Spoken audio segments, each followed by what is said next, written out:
an intense one. Let's do it.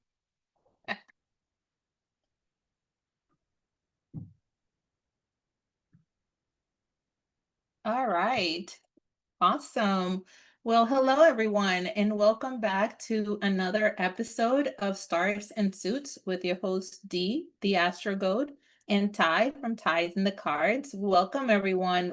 Today we have an incredible episode, and I know we always pump this up from the beginning, but that's because we always bring the good stuff. So today, I know that we usually talk about Bitcoin and the crypto market and the connections that the stars and the suits see for our futures.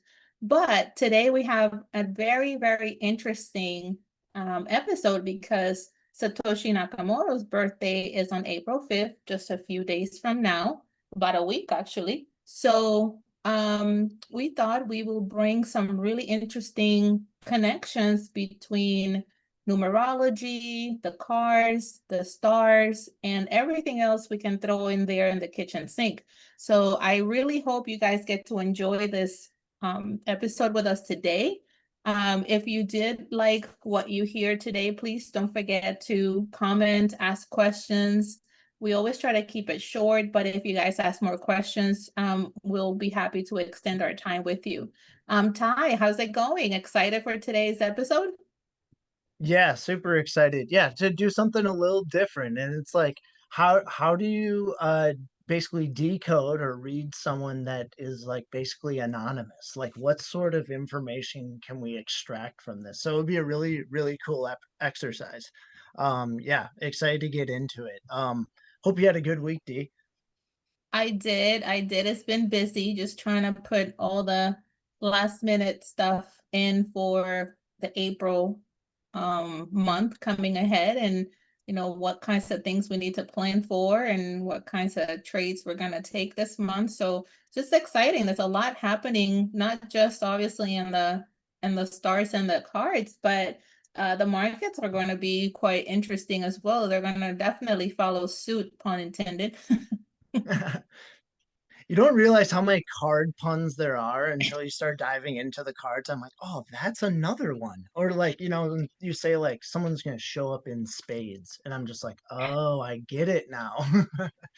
Yeah, That wild. is so funny. Well, I'm a Capricorn sun, so my humor is super dry. I laugh at my own jokes, probably the only one in the room, but I don't care. As long as I make myself laugh, that's all that matters to me.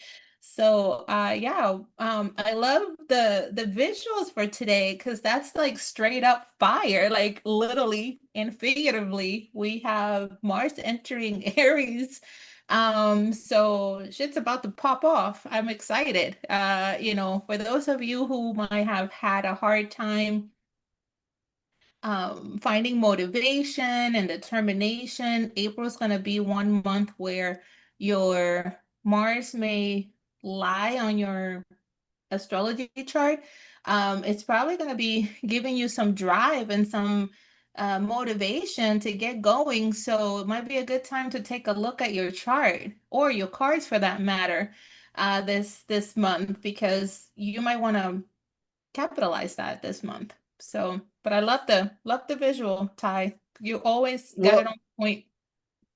Well, thank you. Yeah, thank you very much, Steve. Yeah, these are so fun to make. I mean, and also getting the theme of, the season we're in right now, so we're in Aries season. And something to think about with like Aries is like Aries is powerful, very powerful. It's a ram. Rams are extremely powerful.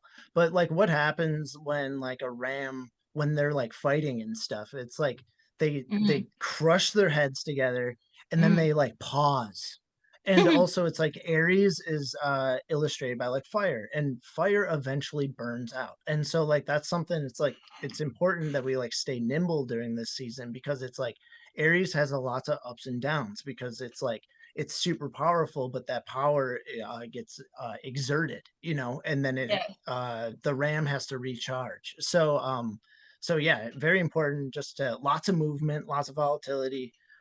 Important to stay nimble during this time. And yeah, and last week, if you guys have been following along, we had the King of Hearts, and what I talked about is how there's like the two kings. There's the two kings that are more destructive than others, and then there's the two that are builders. Well, there's the destructive kings, the king of spades and the king of hearts. And like that's kind of what we saw, last week, where it's like the King of Hearts will burn it down, like if something's in the way. But we also had a lot of powerful cards in the club suit last week as well. So it's like those powerful cards in the club suit, those are all about systems and foundation. And so it's like you kind of slowly see with these like multiple cycles laid on top of one another, you slowly see the how the tides shift, because it's never just going to be a complete just like flip of a switch. It's going to be this like slow ebb and flow of like multi-layered clocks, so to speak, that all have to start turning in a particular direction. So that being said, it's just like, yeah, there's a lot of movement in this season, and so yeah, excited to get into it. And when we look at the weekly spread, you'll see we're in a What we're crazy time, talking that's for about. sure. Yeah, Yeah, exactly. totally. Can't wait to hear what you have in store for us today Yeah, with yeah, with the cards. Looking forward to it. So exciting. yeah, absolutely. So that being said, it's like if you guys don't know what the cards are, it's like basically what the cards are is the standard 52 card playing deck is essentially an ancient calendar. And because it's a calendar, it's a pattern. And because it's a pattern, just like an astrological wheel, astrological clock, we can delineate certain behaviors and patterns and repetition based on those patterns. So again, multi-layered patterns going on here, but then using astrology, numerology, and the suits, we can add flavors and add a symbol to the energy that we're experiencing. And so whether that be your birth card that you see here, which is like essentially your marker on this clock and where how you move through this pattern of time.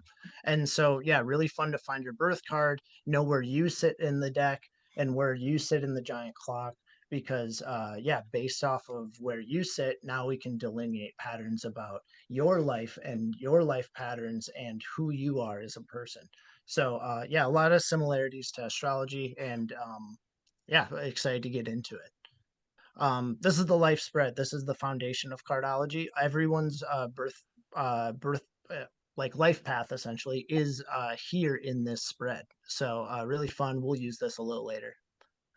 But anyway, yeah, I wanted to get into Mr. Satoshi Nakamoto up here. Obviously, this is not actually him because we don't know who Satoshi Nakamoto is, but I But do hey, love. yeah, I love the character. I love the character because he's I like he's it, so go ahead.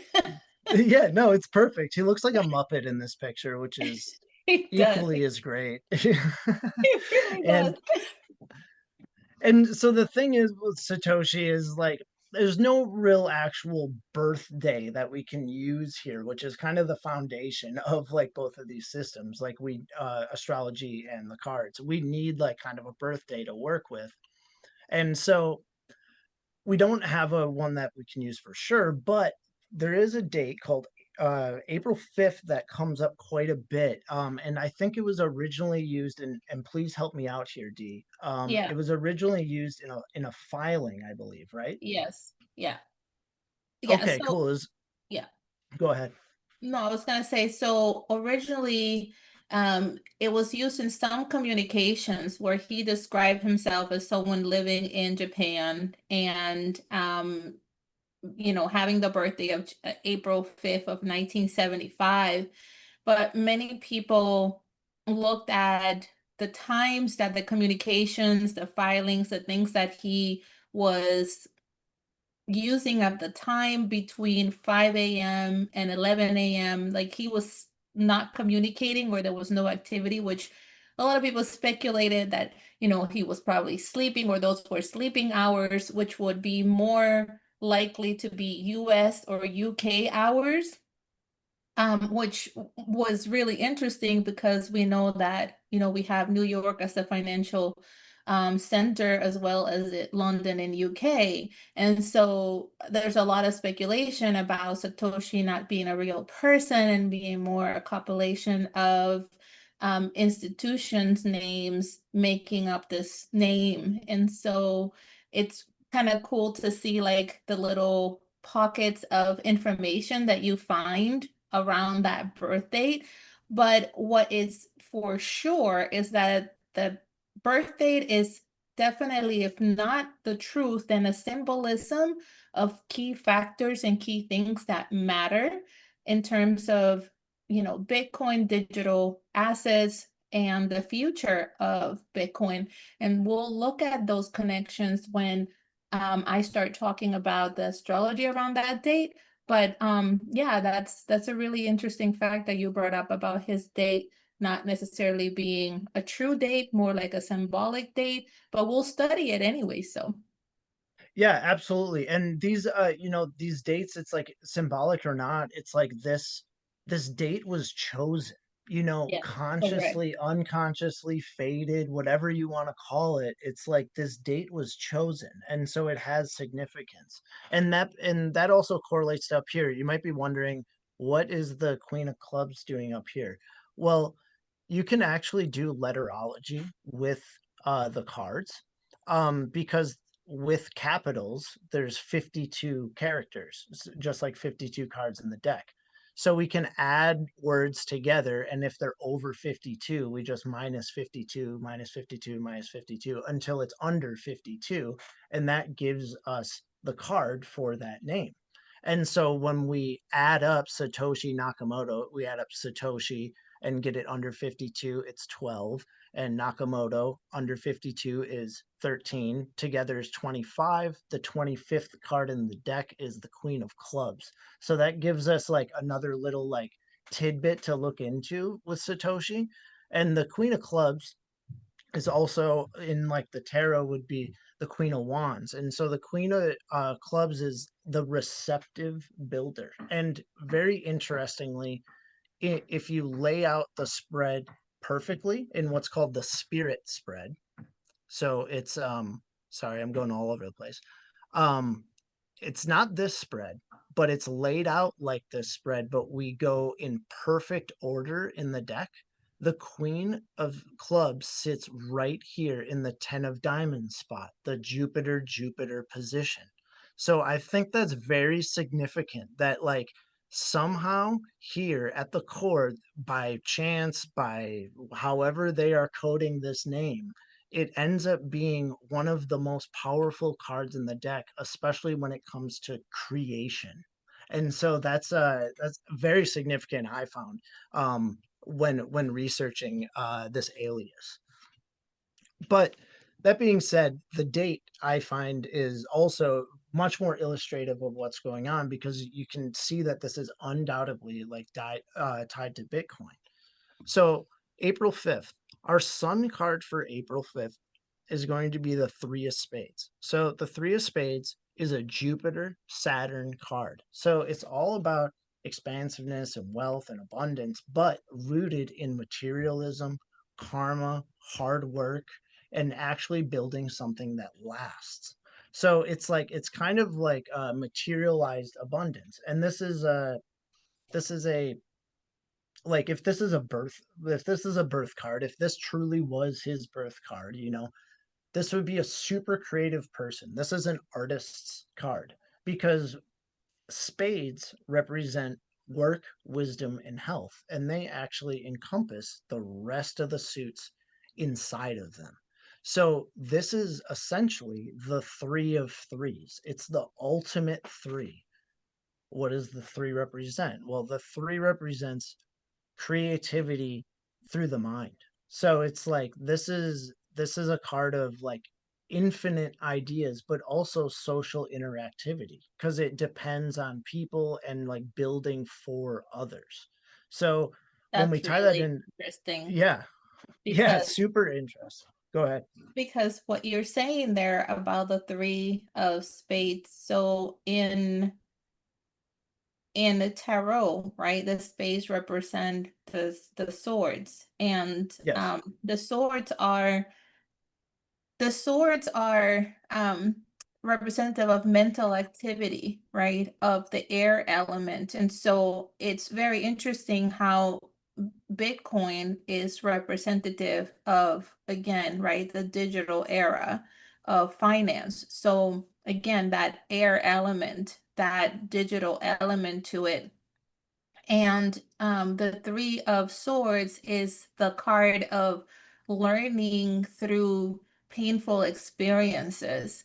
And so Bitcoin was born in the year after we've had a major economic crisis in the US with the housing market bubble bursting and the bailouts and all of that stuff. So it was said to be born out of, a painful experience where the money was not managed properly. There was a fault in the system, so to speak, right? And the people were searching for a better way to bank away from these banker thugs, so to speak, right? So, and of course, that's all like theoretical. Everyone's got their speculation about Bitcoin and why was it created and how and who and all that. But that's the general consensus, right? Or the general idea. So it's interesting that you have that as the sun card for quote unquote the creator, right? Of this new world that we are all experiencing. Additionally, you mentioned, which I thought was super cool, how you can actually do the card numerology for the names. And that was something I was not aware of. But as I look at Satoshi being the 12th and Nakamoto being the 13th, what I think about is that system transition from the 12th base to the 13th. And in astrology, we have 12 zodiac signs, and there's a reason for that. Even though a lot of people talk about Epicurus being the 13th sign and how, there's all this theories around why that sign is not included and that we're using the wrong calendar with the 12 months, that it should be 13th, etc. But that to me is a system change. So going from the 12th system to the 13th. Additionally, when in a minute, when we talk about the astrology behind all of this, 2025 is going to be a key year for the research, and which I will talk about in a little bit. And so I find it quite interesting because the system change started in 2025, which again, I'll briefly discuss further. And that's the addition of the old system plus the new system there. So all those numbers are no coincidence for sure. It's truly amazing how you can just like branch across multiple systems and you just keep finding correlations and correlations and correlations. Like it's truly remarkable. Um, Something you brought up about the three here, especially in the tarot, is like in tarot, it's the three of swords is like three swords like stabbing a heart, you know. So it's Yeah. like it's definitely it's like kind of like the heartbreak card, and the three of hearts is kind of known as the heartbreak card, but that worry and indecision still carries over into the three of spades. And I've talked about the three before. It's like, what does the three need to do? The goal of the three is to line up these pips and to choose a direction, because when they get scattered they can worry and problems can arise. And I think that's Mhm. something that we see even with Bitcoin, is because it's like these problems can arise because of like all these scattered, whether it be like narratives or people Yeah. using it for like so many different things. It's like that's awesome that it can be used for so many different things. It's a three, it's super versatile, but it's like that can also cause it to be stretched too thin or just like cause a lot of like problems, yeah, like worry, indecision, doubt, things like that. So it's we see worry, indecision, and doubt, and abundance and versatility, the ups and downs in Bitcoin's life cycle. But something else I want to talk about here was the spirit and soul cards that talked about last week. So it adds a little extra flavor to this three. So with the three of spades, the spirit card, so the card that sits in its position in the spirit spread, that perfectly laid out spread I talked about earlier. Mhm. Um, we have the card of karmic balance. So, especially dealing with values, resources, and finance, as illustrated by the diamonds suit here. So, the three, although it could get away with mischievous acts, let's say, because it has so much creativity, um, and it has so much versatility. It's always going to be bound by the law of karma. Like it's not, you're not going to be able to get away with it. Like criminals aren't going to be able to use it forever. You know what I mean? Right. It's like destined to be like fair and equitable and not used as like a covert like sort of like I don't know money laundering type thing or something like that. It's like that's like not really in its like life path, so to speak. Right. But there's times where it could be used like that, especially at the beginning. Mm. Mhm. We also have that soul card. So the soul card's that gift that is given to the three of spades, and this is the Jack in the Box card. The Jack of Diamonds and the Five of Diamonds, as you'll see here, all diamonds under the hood here, which is very interesting. All dealing with money and finance and power, but the Jack of Diamonds and the Five of Diamonds they both like to be a spectacle. I've talked about the Jack of Diamonds before and how it's kind of like the Jack in the Box card. He's kind of off the walls. He's a little loopy, but he can be like a brilliant genius, especially when it comes to business and finance and also just like connecting people. And then we want to talk about that Five of Diamonds, and you'll see I connected it up here to the Emperor, and we'll talk about that here. But this is what's called the planetary ruler card. So if you guys have been seeing like some of my posts, sometimes I talk about hey, it's like I don't know, it's a king of clubs, five of diamonds day. And you might be wondering like where do I get that secondary card? Well, that secondary card is based on astrology. So like it's based on where the sun is in tropical astrology. So the three here on April 5th, the sun is going to be in Aries. So Mars rules Aries. So we pull the Mars card from the three's life spread. So the three sits right here in Saturn and Jupiter. And then we just go Mercury, Venus, Mars. And here's the five of diamonds. And that's how we get that card.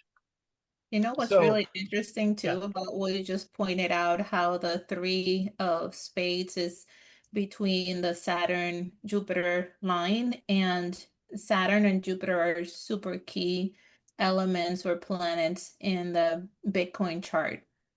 Similarly, they this Jupiter Saturn cycle, it's also very key for Bitcoin's price. If you follow its midpoints, you will find really interesting correlations between price turning points, um and yeah, and I guess overall, turning point for price action. So just really interesting that you brought that up.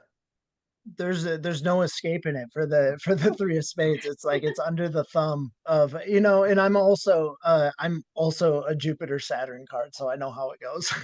Oh It's no. like yeah, it's like well, it's honestly, it's just like if you're just fair, I feel like it can work out very, very well for you. But it's like, you could see other people who sit in these similar positions, and it's like, yeah, if you're not fair or equitable or like karma's gonna come and smack you around because yeah, you're under the thumb of Saturn. There's no way you're gonna get away with it.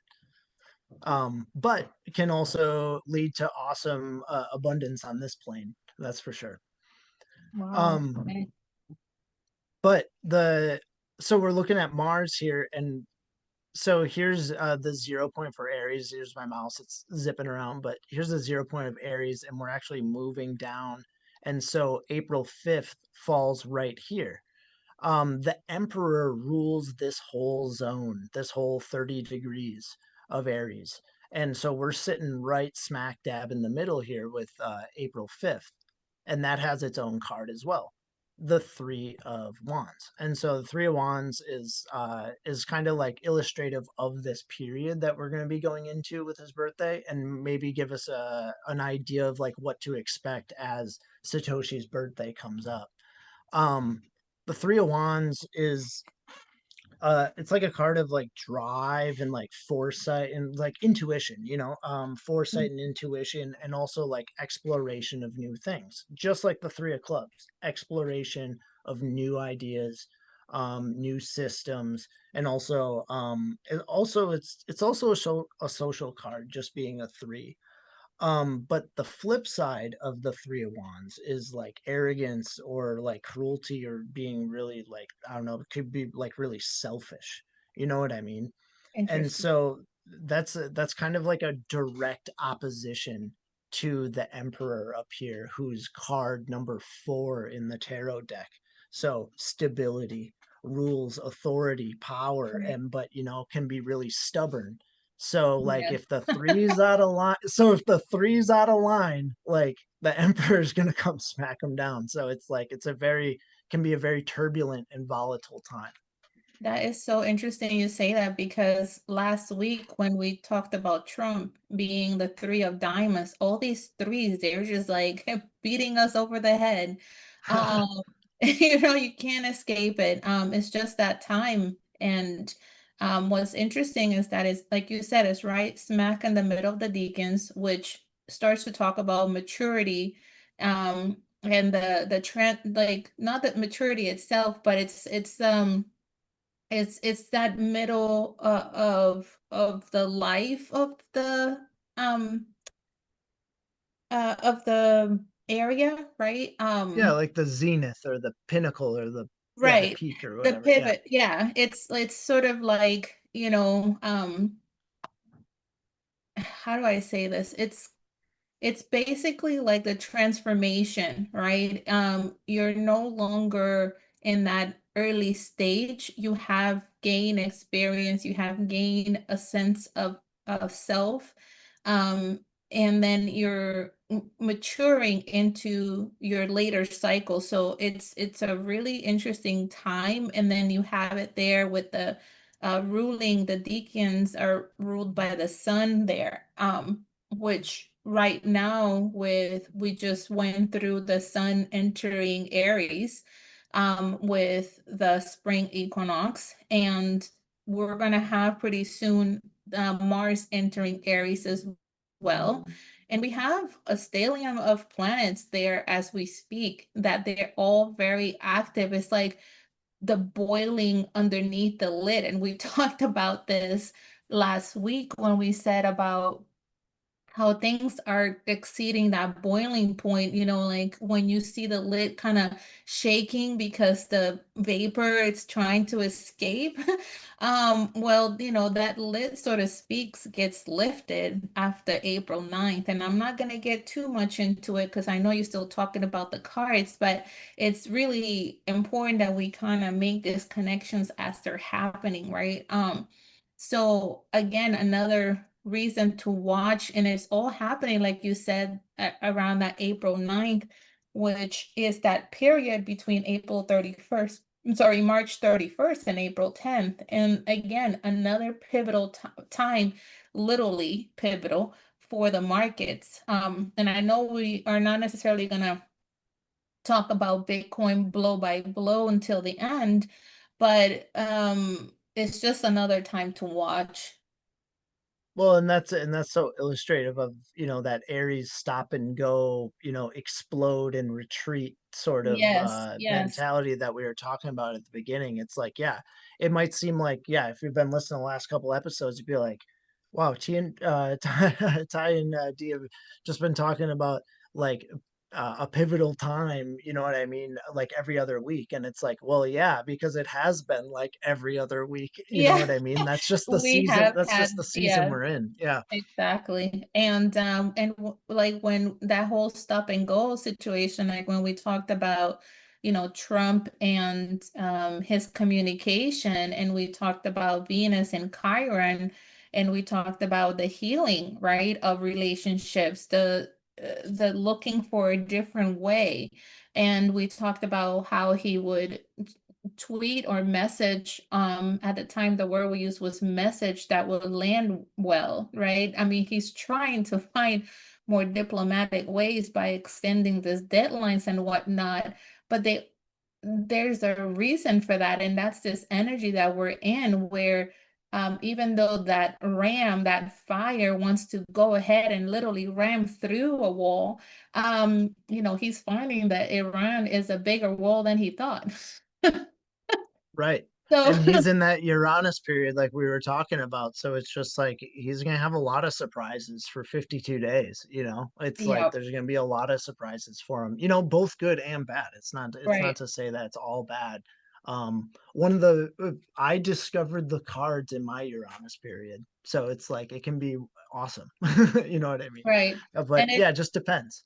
and it's so interesting that you have your wheel there, where the next deacon is ruled by Venus, and is April 11th through the 20th, with the four, signifying foundation, bottoming, um and we're going to have a positive pivot on that week, moving towards the 20th. So that's going to be really nice, and this is why we're talking about these things to you guys now. And then you have, not to go keep going, but then you have the five of coins, which again is similar to the ruler of the five of diamonds there. And that in tarot, the five of coins is the poverty card. And when we got that, I think it was last week or something, we had our hefty pullback, and we talked about that as well. So we said, make sure you take profits on the 25th, right? Yep. Because Yep. the 26th was not going to be as pretty. And so sure enough, right? So it's really interesting to see. And next week, if you guys are interested, we were thinking about exploring this wheel that includes the astrology as well as the cards and the deacons, a little bit more deeper. If you guys are interested in that, make sure you comment and underneath um, our post, or in Ty's feed, or in YouTube, and just let us know if that's something you'll be interested in learning more about, and we'll bring that wheel in for more context.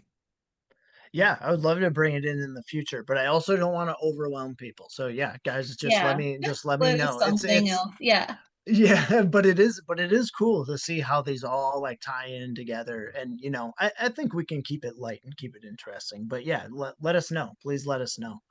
But yeah, that's it. That's about all I got for Satoshi. If you want to take it away, D. awesome. Well, I hope everyone got something out of that, because there was a whole lot going on there, and boy, was No it kidding. all connected to what we're about to take on. So if you want to share the next slide, we have, in the current transits right now for next week. It may not look like a lot, because all you see between the week of the 29th and the 4th there is just that full moon in Libra. But the full moon in Libra is very special. It's a very important aspect this month. As well as on the 9th, it might not be once again within the next week, but it's a very important thing that is happening. And there's always a orb to consider. So even though it peaks on the 9th, there is some importance to the energy that comes into that particular transit before it becomes what it needs to become in its culmination point. So if you want to move to the next slide, we're going to talk a little bit about those transits in conjunction with what's really going on, and what we're going to be seeing in the next, I would say, next 14 days. So once again, right, we were talking about Satoshi Nakamoto and how his birthday is April 5th. In Bitcoin's calendar, which is a fun little meme that a lot of people talk about, they find that's kind of funny. He's gotta lighten up. I'm trying to be serious here, okay? Sorry. Wait, I kicked out students out of Zoom for less than that, you know.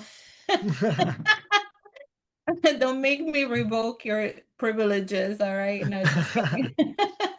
Just kidding. But so yeah, so we just talked about his birthday coming up, and I know a lot of people go back and forth in between the ideology of his character and what may or may not be the truth. But today we're going to use his date as his birthday as a key pivotal date in terms of what I like to call the golden thread is the Uranus cycle and its relationship with the most recent aspect that we had of the Saturn Neptune conjunction in Aries. And we've been talking about this. This has been like a thread that we've been discussing since that conjunction a month ago. And we've been following all the transits and all of the planets that have gone through that 0 point and how that has been sort of evolving, right? Um, so we talked about, that as sort of the great reset. And we talked about that last week in January as the Genesis week. We talked about the week where the Saturn Neptune conjunction, during the second and third week of the month as the Great Reset. And then we talked about everything after that, the blood moon harvest and um, all of that sort of culminating now to where we called it last week, the forward motion. Now that all of those transits have happened, and now we have Jupiter station direct. This is sort of almost the last, how do I say, it's almost the last thing that needed to happen in order for this cycle to start really picking up steam and into motion. So when we look at Satoshi Nakamoto, right? On his birthday supposedly is on April 5th, 1975, but there's two dates that need to be considered aside from this birth date, and that is the April 5th of 1933 and now this April 5th of 2026. And what is important about these dates? Well, they are 93 years apart between 1933 and 2026. And each one sits as a moment of global importance, okay? Each of them carry their own distinct astrological signature, but I'm gonna explain to you how they all connect. So on April 5th of 1933, we had gold confiscated where FDR signed an order. I think it was Order 6102, which also that order number also has an importance. It adds up to a 9, meaning completion or culmination, and where it restricted private ownership of gold. Okay. And it was criminalized where people would either possibly, be fined or prosecuted for holding gold. So that was a very interesting situation back then. And then we have 42 years later, it was a 42-year ban that ended in December 31st of 1974. So the year prior to Satoshi Nakamoto's birthday, right? And during that time, the Bretton Woods had already collapsed. We had the Vietnam War situation falling. And then we had other sort of chaos and war unraveling in real time. And it all happened, as gold was being liberated. People were allowed to own gold again. Okay. And if you look at price wise, the incredible surge that gold had and the gold market, it literally went parabolic back then as well. And it was all around the same time as Satoshi Nakamoto's birthday. Now, what's important about that, and why am I calling this the golden thread? Well, Uranus, being the planet related to digital um assets and anything like digital or what's the word I'm looking for? Technology advanced. Okay. And I also want to apologize that I sometimes lose my words, but it's because my Mercury is retrograde and I tend to think as I'm talking. I can't, for some reason, I probably because of Mercury being retrograde in my third house of speech, I'm always replaying my words before they come out. So it's like having an echo in your head, like when you have the Zoom calls. Ty, I know we've had those before where like I'm trying to talk and I can hear you in the background. I can hear myself. Well, for anyone who has a Mercury retrograde in their third house, they know what I'm talking about. But That's it's all right. always You're really sure of yourself then by the time it gets out it's then. okay. It's okay, but it's like trying to talk while someone's talking in your head. It's a hot mess. So, anyways, back to this, right? But so where was I with this? Yeah, so back then, right, we had the same, almost like the same type of parabolic surge in price just around that time. And why is that important? Well, like I said before, right, Uranus being the planet of that ruler of technology, technological advances, irrevocable change. So it tends to be like technologies that when they come to the forefront, we don't go back. Sort of like, when we had online banking and digital cards and digital banking and things of that nature. Very rarely do people go back. You see less people using spare change or fiat or actual paper dollar bills, etc. Um, so looking at the Uranus underlining of its transits and its positions between these dates are super important. And so this all happened during the exact midpoint at 180-degree opposition of the Uranus 84-year cycle. So Uranus cycle is 84 years, and between 1933, April 5th, 1933, and April 5th, 1975, we had the 42-year uh, difference, exactly halfway through that Uranus cycle. Now, we also know that 42 and 24 being a very key and pivotal time, a number for both Bitcoin and esoteric numerology gnosis, right? And so now we add 51 years from 1975, and that gives us 2026, which is now 51 years of Satoshi Nakamoto's birthday. You really can't make that stuff up. That's crazy how it just like how these numbers, it's like it could be any number in the world and these numbers just keep reappearing over and over and over and over and over, and it's like you don't even really have to look that hard for them. They're just like right there in your face. Definitely marking a pattern.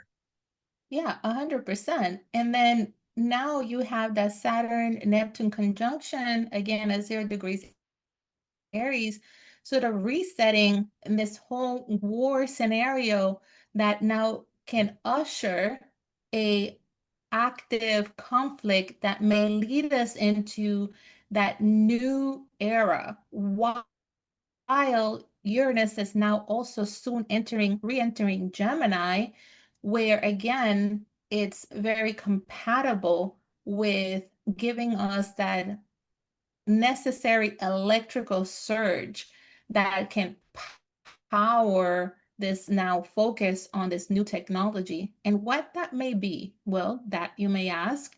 And so we're looking at how this Uranus, right, was seized.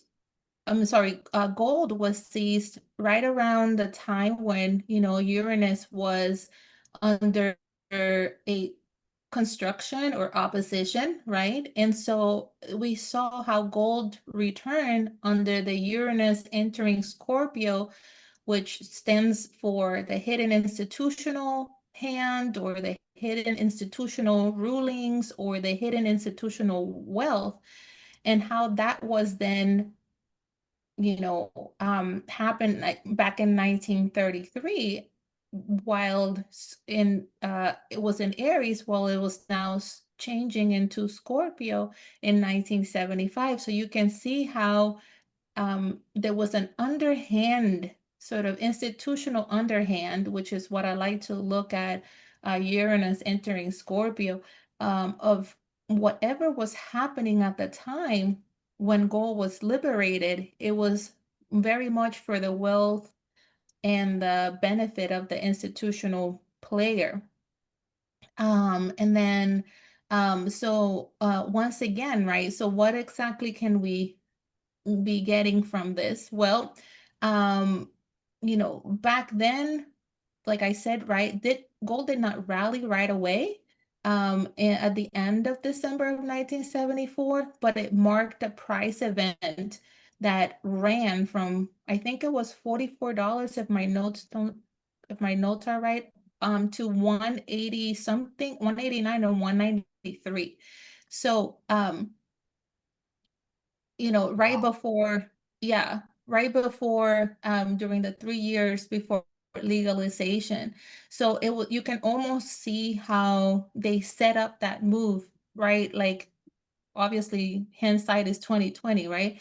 But if we look at also how they sort of created the face of the transition. So from 1971 to 1974, right? It went from that $44 to that 193, nearly 4x in 3 years. And that was 42 years of preserved price discovery.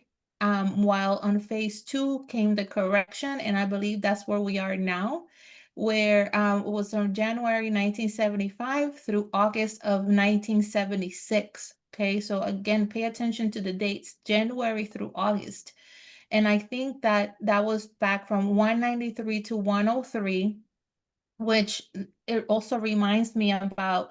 So just as we are in that phase two of the correction, right, of January through August of 1975 to 1976, I believe we are in that correction right now, except it won't be that long as it was during that time.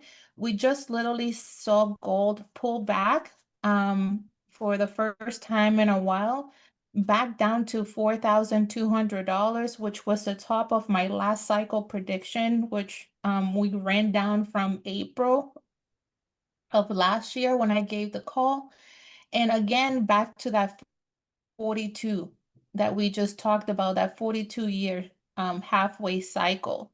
Um, and you can totally see the connection. It's like, to me, it's absolutely mind blowing. And then we have then the phase three, which was that secular bull run between August of 1976 and January of 1980.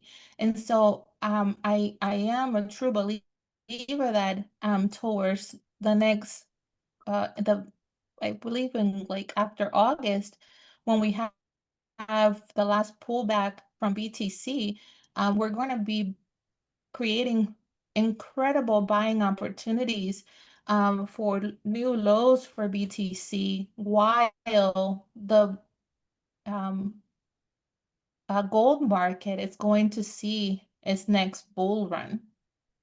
So it's a really important time to watch when you look back at the parallels, that, we can see between these dates. And let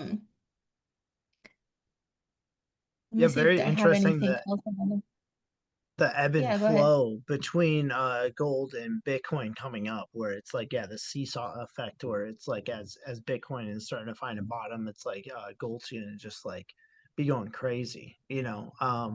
Yeah, and these that institutional power that you were talking about here back in 1975, it just reminds me of just like, is it the golden thread, or is it like the golden like puppet strings, you know what I mean, especially at that time. It seems like it was pretty orchestrated. Yeah, and when we look at Uranus and what it has done in the past, I mean, we also have to look at, like I said, right, the golden threads. And I think you talked to me about um the rebalancing of the scales. Remind me what that was about. Oh, that's on our weekly spread. Yeah, when we get to Okay, that, yeah, we can all talk right. about that. Yeah, let's talk about that because that's another point tying in what we're going to see. And instead of just continue to talk more and more about this, because I think for this overall foundational information that we can now rest the cards for next week. And then I think I'll tie in a few more dates to look at for both gold and Bitcoin in the upcoming month, and how that still ties into these Uranus and Neptune transits. Cool, sounds great to me. Yeah, we can we'll take a look. So yeah, coming up this next week. Oh, I still got my scribbles all over the place. Oh, um that's good. Keep them yeah. there. No, just kidding. I'm taking notes. I'm taking notes. So coming up next week, we have we have a new weekly energy. So last week we had the King of Hearts, and so now we're pivoting suits, and we start all the way over with the club suit. And so now next, so Monday will be an Ace of Clubs week. Ace of Clubs is the visionary. This is the symbol of like new ideas.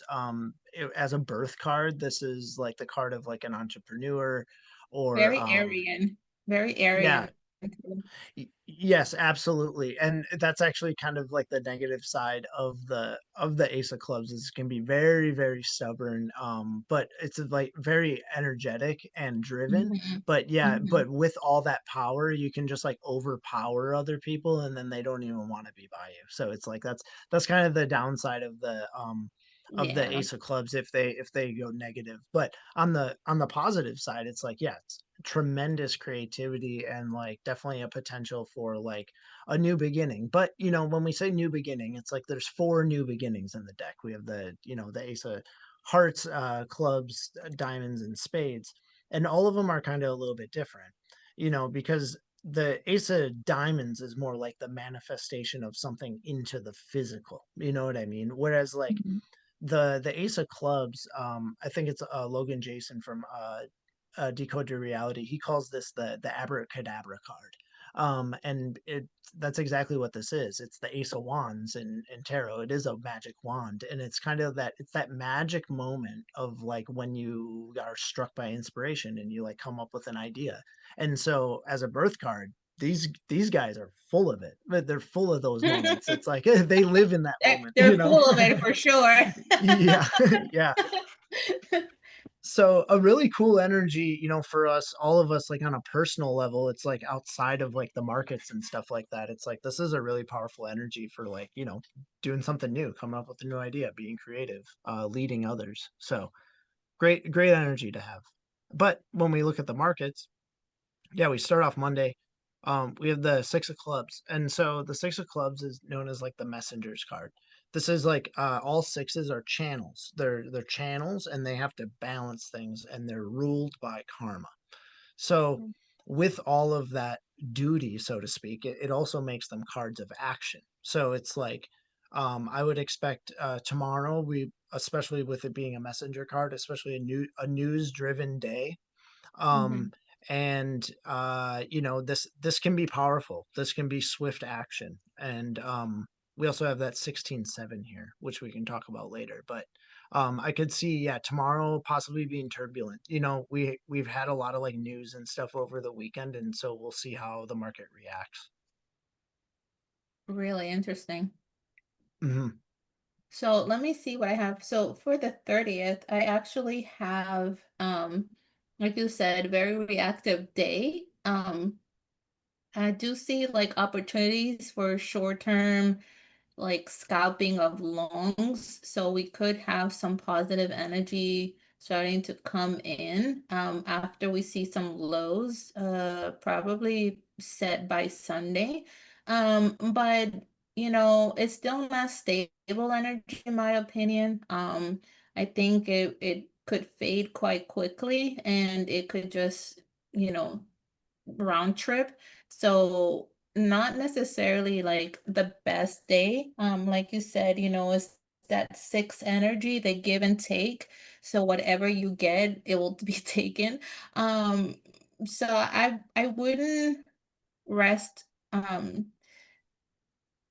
wouldn't rest like all of my cards, pun intended, on that day. Yeah. Yeah, definitely. Especially knowing what's coming for the rest of the week, because Yeah. you guys could probably see here we switch suits right here in the middle of the week on Wednesday, Yeah, and and that's gonna be a and good one. and that change in month as well, like, is gonna that changes our suit, but that also is gonna, like, flip this numerology as well. You'll see we go from, like, 16, 17, 15, 16, 17. So we go, like, Yeah. down or yeah, we go up Well, yeah. and then back up again. We, like, Yeah. reset. So it's like it's It's almost like, literally a pivot. It's literally yeah, a pivot. it's like a stutter, you know what I Yeah. mean? And so It's it's like, that let's pause from Aries, from the Ram we were talking about.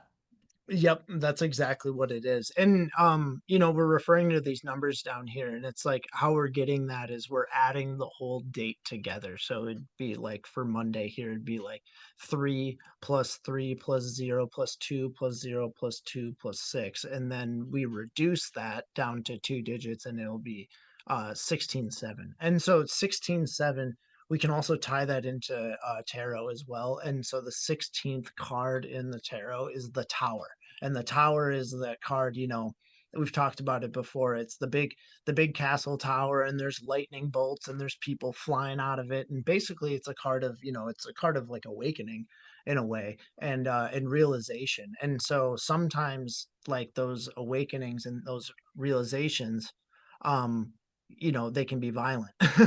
But these can also Yeah. be pleasant surprises too. It's not always negative. The card looks scary, but it's like it's not always negative.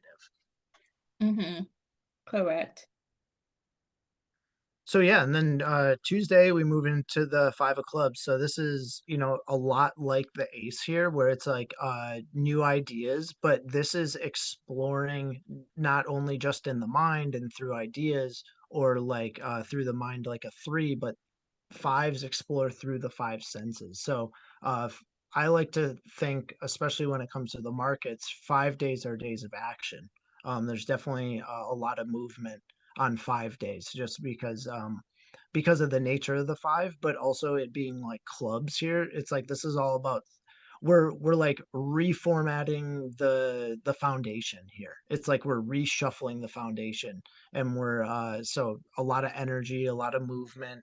And that 17 here is also, this is the star. So like the star in tarot can be, that's also can be in a very extreme card, ups and downs. Like it can either be like despair or like or like infinite fortune. So it's like it's a very like turbulent card. Yeah, that's right. That's right. And so Tuesday, right? I am expecting some major volatility that is going to take us into that Wednesday uh area. And so it's again, whatever position you may have started on Monday or Tuesday, it's a day to guard, to use proper risk management and to just set all your alarms. Hmm. because yeah, Wednesday is gonna be the pivot. So it's gonna be important to know and protect beyond the fence. The seven to me is a guarding point. It's like a guarding stand. Hmm. Is an indecision, depending on the suit, means indecision or guarding stand. So either way, it's just a day to be mindful and to be watchful of what you're going to be, you know, sort of trading.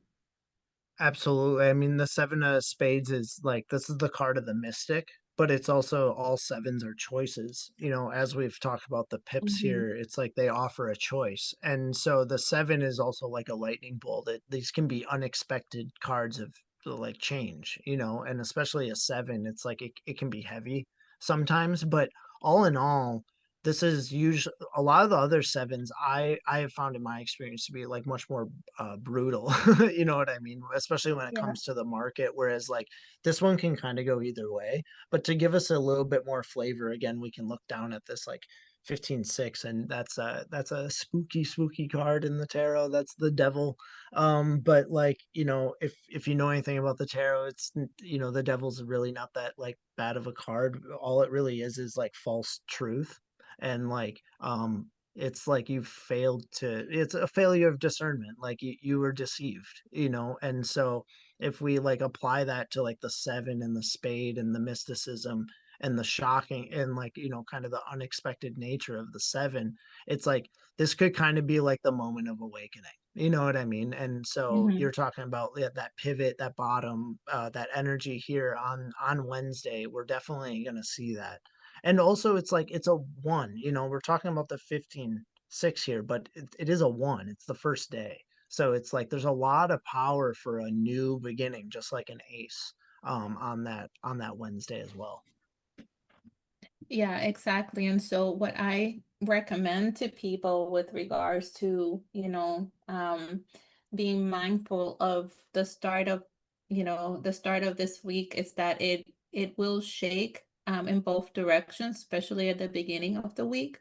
So me personally, I'm staying in short-term positions for the beginning of the week, and then I am looking for more longer-term plays and um, the longer term plays and repositioning from Wednesday on. So it's going to be a key pivotal time to, you know, by then we'll know pretty much the direction. I'm looking for manipulation moves for that may lead to expansion into the new range at Yeah, that and point.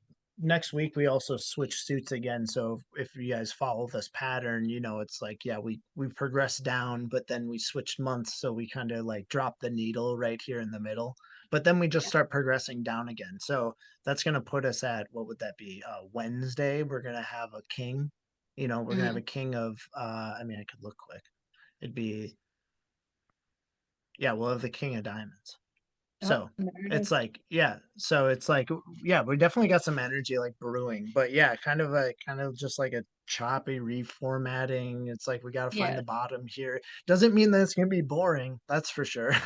No, not at all. Not at all. I mean, Yep. there's still money to be made. It's just that whatever up we get won't be sustainable. So just you might have to re-enter positions. You might get round tripped.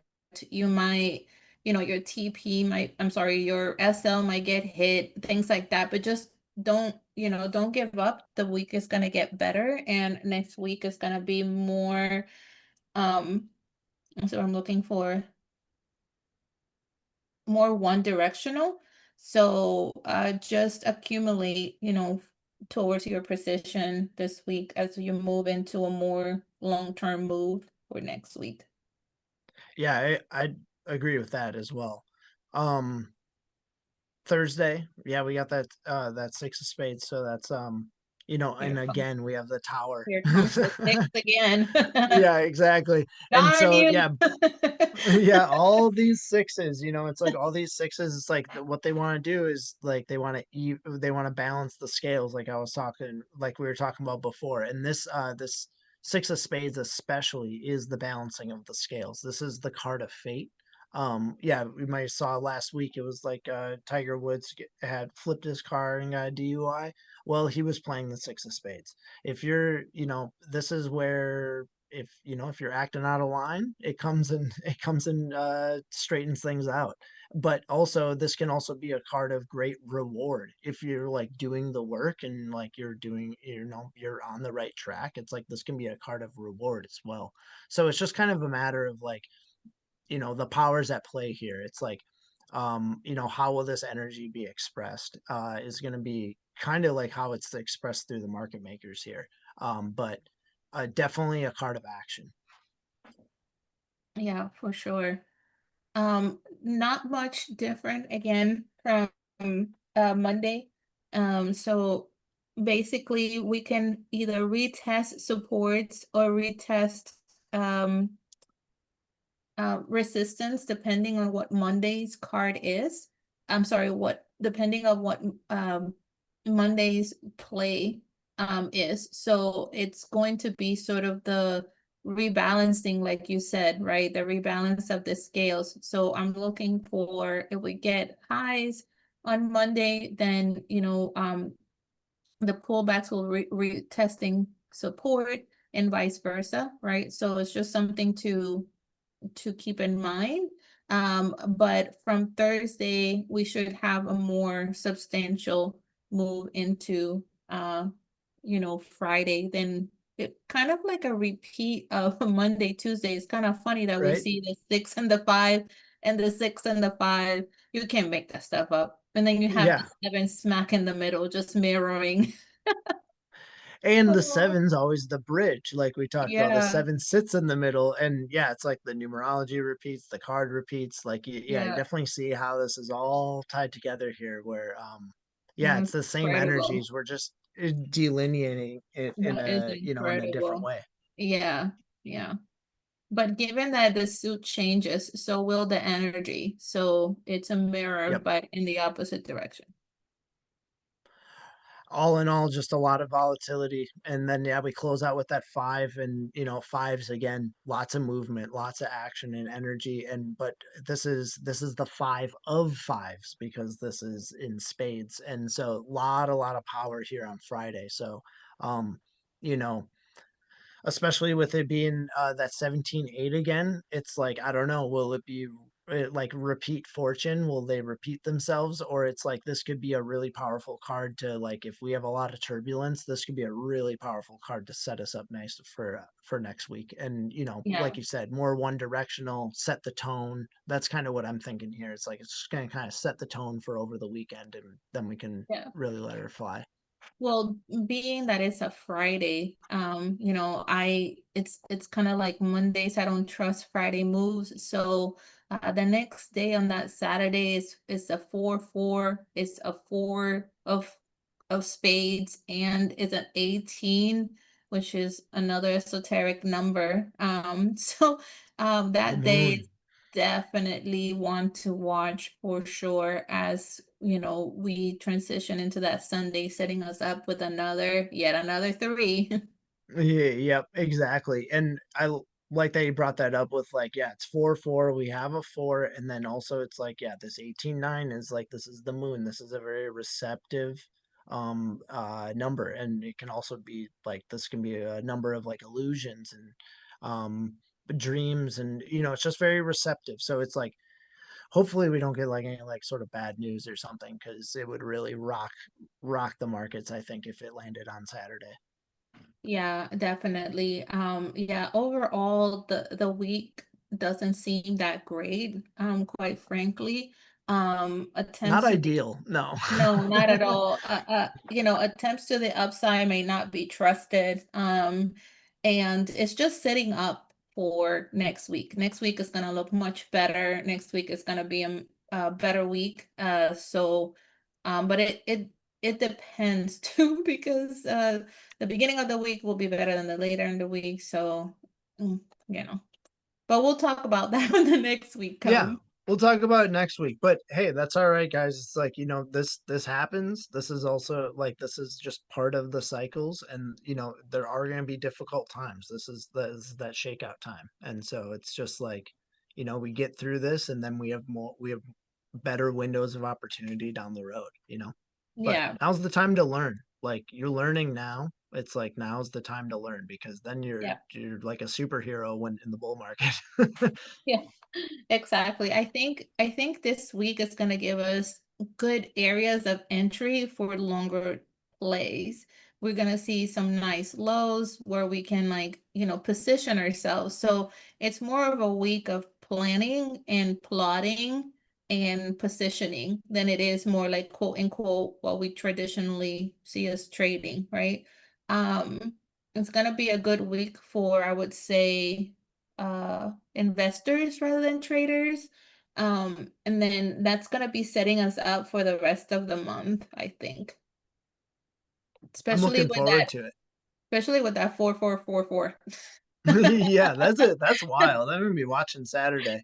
This is the Yeah. card of home and family, so it's like, yeah, this is like this is like security and stuff. Hmm. So that's kind of what this card represents. It's like inner security, home, family. It's very like Cancer type card. Hmm. So yeah, just yeah, hoping for the best this day. You know what I mean? For the powers Totally that true. be. But yeah, we're planting seeds this week, just like the ace wants us to do. It's like the ace isn't always going to take it all the way to the finish line, but the ace plants the seed. You know what I mean? So it's like that's kind of the energy that we got going on this week. I would agree. And what I could add with regards to where I was going with this, related to,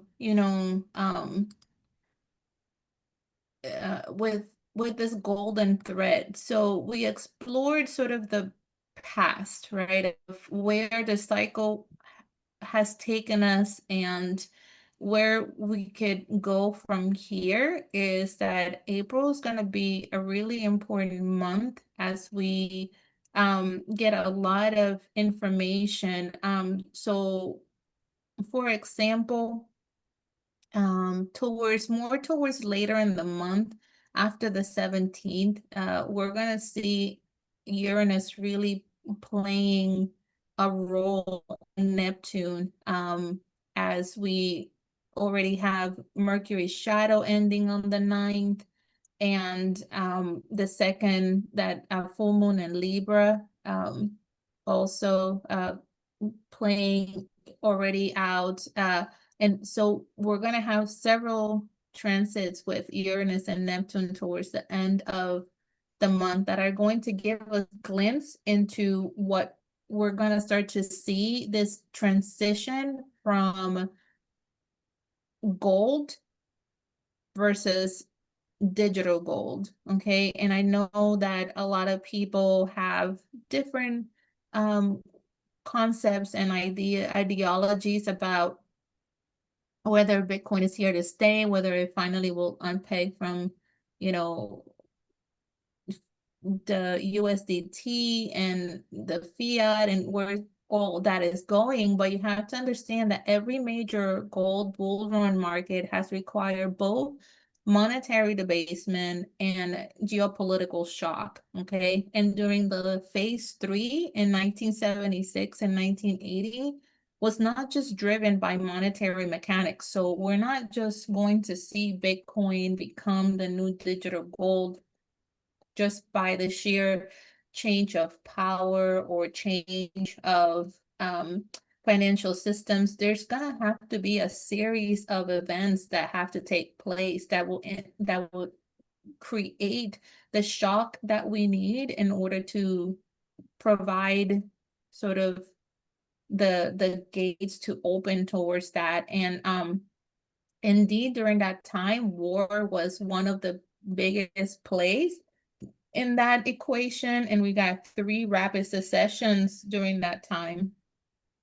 And now we have this US, Iran, Israel conflict, which is not coincidental, right?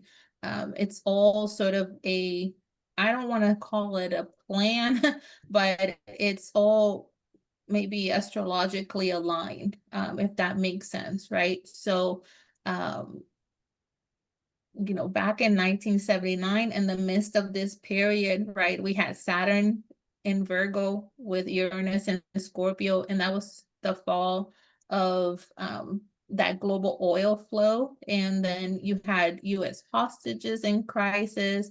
You had, dollar deflation. We had um, just very multiple geopolitical shocks during that time.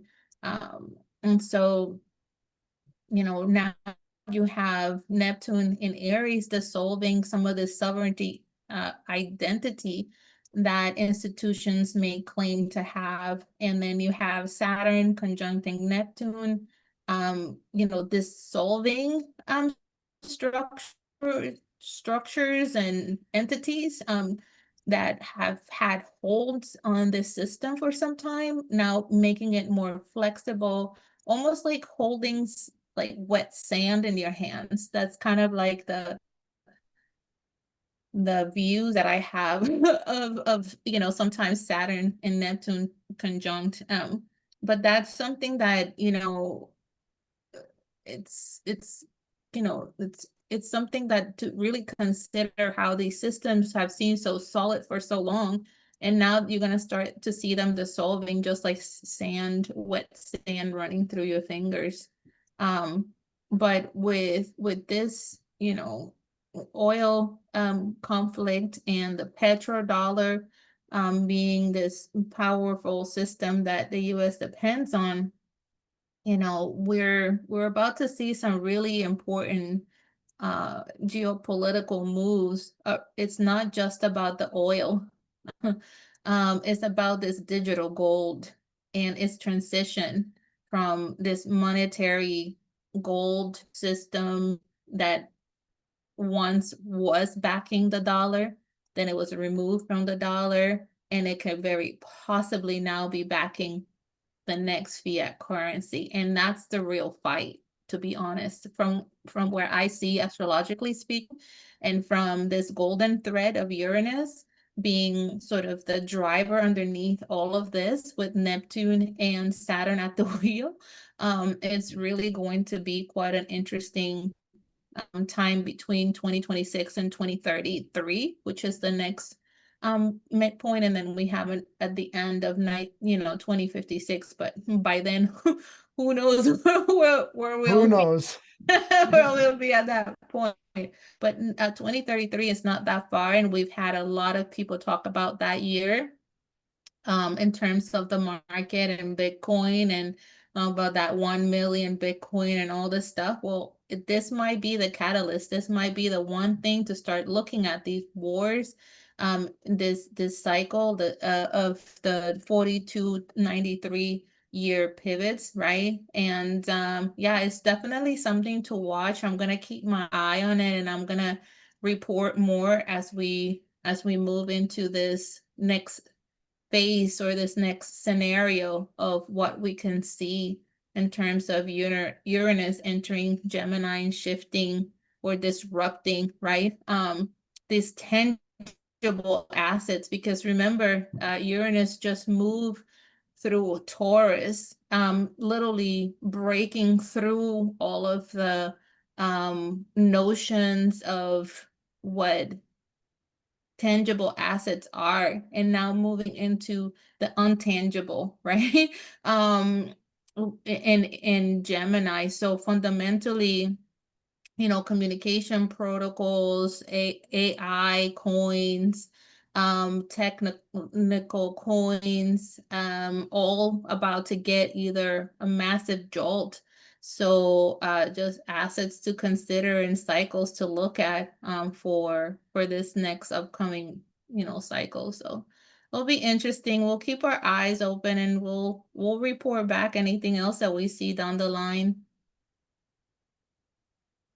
That's awesome, D. I You mean, have there's like a like we were saying before, it's like there's just so many ways that these cycles layer on top of one another, and the correlations are just like you can't deny them. And something that we see over and over, like you were saying before, is that war is always the fuel. I mean, it gets money moving. So it's like even when things aren't like things that seem totally unrelated, Yeah. or disconnected, it just gets money moving. So that, like you're talking about, if like financial policy is like the underlying theme underneath all of this, it's like, or the financial restructuring of like our systems, it's like this could very well be that catalyst of the fuel to get the money moving to kick this into action. So like yeah, I Yeah. agree with your theory. 2026, I know a lot of people talk about it being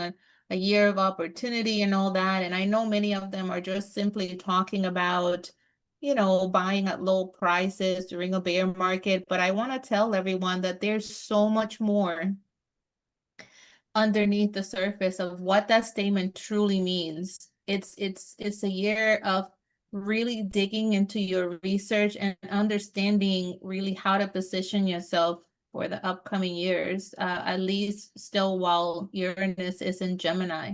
And I think it's going to be there until, like I said, 2033, I want to say. I can't remember from my research, and I have numbers floating in my head and that echo. But but trust me, you might want to follow some of those cycles now that we brought them to your attention. Great.